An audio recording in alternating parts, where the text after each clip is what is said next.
छूने तक से डरते हैं।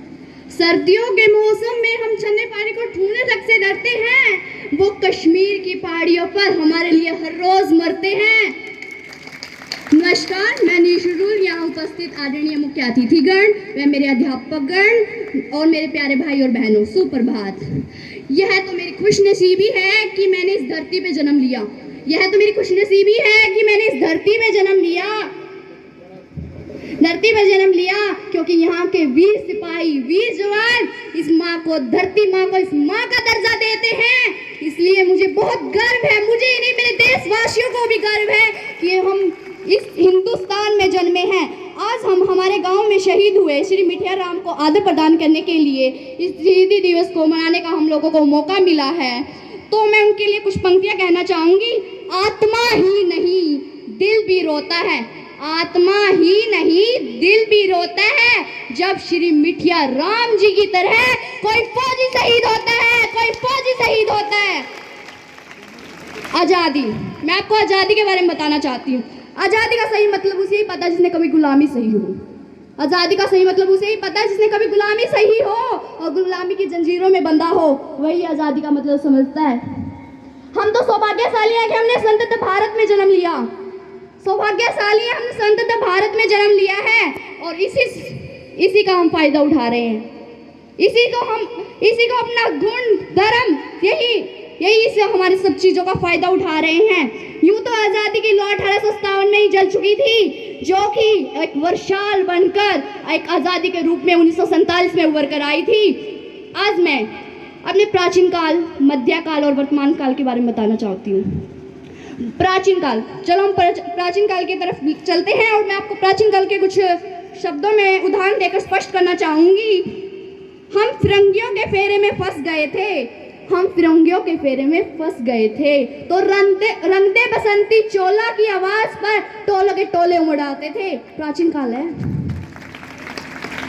वंदे मातरम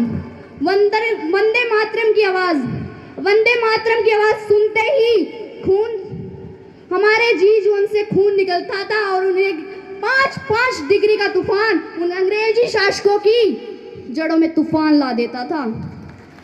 हमारा प्राचीन काल था। लोग फांसी पर चढ़ जाते थे, मर जाते थे, मिट जाते थे, अपने देश की देशभक्ति को साबित कर जाते थे। अब मैं मध्यवर्ती की ओर चलती हूँ और कुछ शब्दों में कहना चाहूंगी। 72, 65 और 71 के युद्ध में, जहाँ हमारे 72 उसमें श्री मिठिया राम जी शहीद हुए थे, उनके दौर को मैं बताना चाहूंगी कि लोग कहते थे, वो सब मिटने को कहते थे, रोने को कहते थे, लोग कहते कि मर जा, मिट जा, कहते थे, सब कहते थे। लेकिन उस समय सुहाग गुआ देने वाली औरतें कहती थी, अपनी घर की हालत को बताती थी। कुछ शब्दों में करूंगी। प्यार भी भरपूर गया, मांग का संदूर गया। प्यार भी भरपूर गया, मांग का संदूर गया। नन्ही नालों होलो की चोटियां, लंगोटियां चली गई, छोटी छोटी प्यारी प्यारी बेटियों की चोटियां चली गई। बाप की कमाई गई, बेटे की पढ़ाई चली गई। ऐसा एक विस्फोट हुआ, पता ही नहीं चला कि एक एक जिस्म की बोटियां चली गई। और आपका तो एक साहब मरा है, एक इंसान मरा है साहब, एक आदमी मरा है साहब, लेकिन मेरे घर की तो रोटियां चली गई। ये हालत होती थी पहले। फिर भी माँ अर्थी आए बेटे को, दूसरे बेटे को भी फौज में भर्ती करवा देती थी और कहती थी, जा बेटा ले बदला हिंदुस्तान का, ले बदला, जा बेटा, कहती थी, ले बदला। और वो माँ अपने बेटे की राह देखती रहती थी, तड़पती रहती थी। पहले फोन तो होते नहीं थे, खत लिखती थी। अम्मा ने खत लिखा बड़े चाव से, पुत्तन मेरे घबरा ना जाना, 1 इंच भी पीछे ना हटना, चाहे इंच कट जाना। तब देश मर जाने को कहता था, मिट जाने को कहता था, फांसी पर चढ़ जाने को कहता था। लेकिन वर्तमान में ऐसा कोई नहीं कहता। कहने की भी क्या जरूरत है, आज़ाद है, कोई जरूरत नहीं है कहने की आज़ाद हैं, क्योंकि हम आज़ाद हैं। हमारे पूर्वजों की देन है हमारी आज़ादी। इसी आज़ादी को हम आज़ादी नहीं मानते। ये सच्चा देश वही है, सच्चा देशभक्त वही है जो अपनी मेहनत, लगन, ईमानदारी से अपने माता पिता की सेवा करे। आज के टाइम में, वर्तमान की बता रही हूँ मैं आपको, आज के टाइम में सच्चा देशभक्ति है, क्योंकि आज़ाद तो हम हैं। मैं नहीं मानती। कुछ लोग व्हाट्सएप, डीपी इन पर 3 रंग को रंग देते हैं और वो अपने आप को देशभक्त बताने लग जाते हैं। मैं नहीं मानती इसे देशभक्ति। लोग कहते हैं कि लोग साल में 2 बार झंडा हाथ में ले लेते हैं, इंडिपेंडेंस डे पर, रिपब्लिक डे पर। ये कोई देशभक्ति नहीं है। ऐसे तो फुटपाथ पे बेचने वाला वो लड़का, नंगे पाँव में खड़ा वो लड़का, ट्रैफिक की छांव में खड़ा वो लड़का हर रोज तिरंगा बेचता है। क्या वो इसकी देशभक्ति है? नहीं। ये उसके पेट की शक्ति है जो उसे ऐसा करने पर मजबूर कर रही है। ये उसकी पेट की शक्ति है जो उसे ऐसा करने पर मजबूर कर रही है। मैं उस लड़के के लिए 2 लाइन कहना चाहूंगी, क्योंकि वो ना मस्जिद को जानता है ना शिवालों को जानता है, ना वो मस्जिद को जानता है ना वो शिवालों को जानता है। वो तो भूखा है साहब, वो तो एक भोजन के निवाले को जानता है। महान है हमारी देशभक्ति, महान है। कुछ लोग, अभी करंट न्यूज़ चल रही है, वो 7 साल की लड़की, महिला सुरक्षा में आज भी हमारा देश 4थे नंबर पे आता है। और वो लड़की, क्या गलती थी उस लड़की की? गांव में ताई चाची कहती हैं कि कपड़े अच्छे नहीं थे, ज़्यादा बोलती थी। क्या उसकी बोलने की उम्र थी? उसकी तो हंसने खेलने की उम्र थी, उसके तो पहनने ओढ़ने की उम्र थी, उसको तो बाल संवारने भी नहीं आते थे, जो उसकी हालत कर दी गई।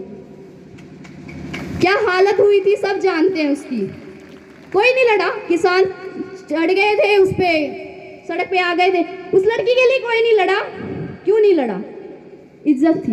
क्यों? वो आपकी इज्जत नहीं थी, वो मेरी बहन थी, वो आपकी बहन थी, वो हमारी बेटी थी। कोई नहीं लड़ा उस लड़की के लिए। उन दरिंदों के लिए मैं कहूंगी, अगर तू परिंदा है तो ये आसमान तेरा, अगर तू परिंदा है तो ये आसमान तेरा, अगर तू दरिंदा है तो वो शमशान तेरा। भाईचारे से रहना है तो रह, नहीं कब्र और कब्रिस्तान दोनों तेरा।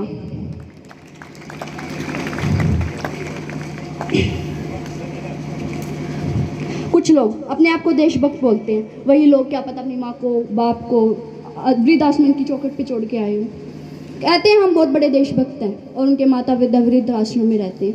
क्या ये सही है? क्या ये देशभक्ति है? आज की उसमें वर्तमान चल रहा है, वर्तमान। जब किसी व्यक्ति पर मुसीबत आती है, किसी व्यक्ति पर मुसीबत आती है, लोग ना सेल्फी खिंचा के लाइक बढ़ाने में लगे होते हैं उसकी मुसीबत की, और कोई ध्यान नहीं देता। सिर्फ लाइक की परवाह है और किसी की नहीं। आज के दौर में युवाओं पर बहुत जिम्मेदारी होती है। आज के युवाओं में देश की जिम्मेदारी होती है, माता पिता की जिम्मेदारी होती है, बेटी भाई सबकी जिम्मेदारी होती है। वही लोग 4 बाय 4 इंच की छोटी सी स्क्रीन पर अपनी कोमल कोमल उंगलियों से टाइपिंग में निकाल देते हैं। सारा दिन टाइपिंग, सारा दिन फोटो, पता नहीं क्या क्या चलाते रहते हैं, सारा दिन उसी में निकाल देते हैं। क्या इस मोबाइल ने हमारा नाश कर रखा है? नाश नहीं, नाश तो खुद ने कर रखा है। मोबाइल तो सदुपयोग के लिए बनाया है, लेकिन नाश खुद ने कर दिया इस मोबाइल का। मोबाइल का नाश करने वाले हम हैं, मोबाइल हमारा नाश करने वाला नहीं है, वो तो हमारे सदुपयोग के लिए बनाया गया है। और मैं आपको बता दूं, हम ऐसे समाज में रहते हैं जब पत्थर की मूर्त को लगते हैं 56 भोग, जब पत्थर की मूर्त को लगते हैं 56 भोग, वहीं भूखे प्यासे नंगे सो जाते हैं वो गरीब लोग। अरे गरीब मजदूर को मजदूर समझिए, मजबूर नहीं। गरीब को काम दीजिए, दान नहीं। अगर दान देने के इच्छुक ही हैं, दान देना ही है तो जीते जी रक्तदान दीजिए, और मरने के बाद किसी मरते हुए व्यक्ति को अंगदान दीजिए। यही हमारी सच्ची देशभक्ति है। अगर इन थोड़ी छोटी बातों पर हम अमल कर लें तो यही हमारी देशभक्ति है। माता पिता की सेवा कर लें। आज जो ये हो रहा है लड़कियों के साथ, हमारा राष्ट्र कैसे चल रहा है, थोड़ा सा इनकी तरफ ध्यान दे ले तो हमारी देशभक्ति अपने आप हो जाएगी। हाथ में झंडा लेना कोई देशभक्ति नहीं है।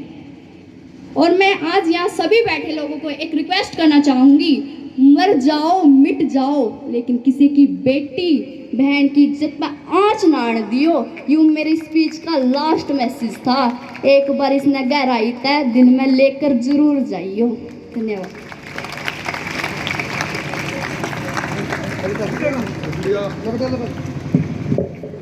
बहुत ही अच्छी बातें कही निशु ने, लेकिन अफसोस की बात कि हम इन पर अमल नहीं करते।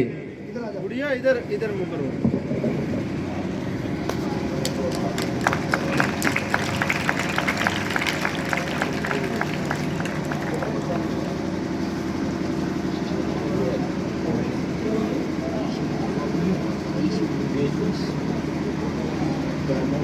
बेटा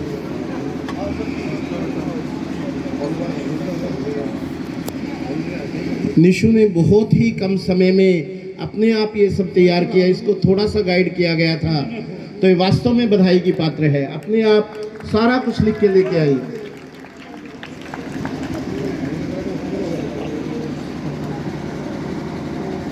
दो लाइनें कहने का मेरा मन हुआ निशु की बातें सुनकर कि तुम हमारी चोटियों की बर्फ को यूं मत कुरें दो,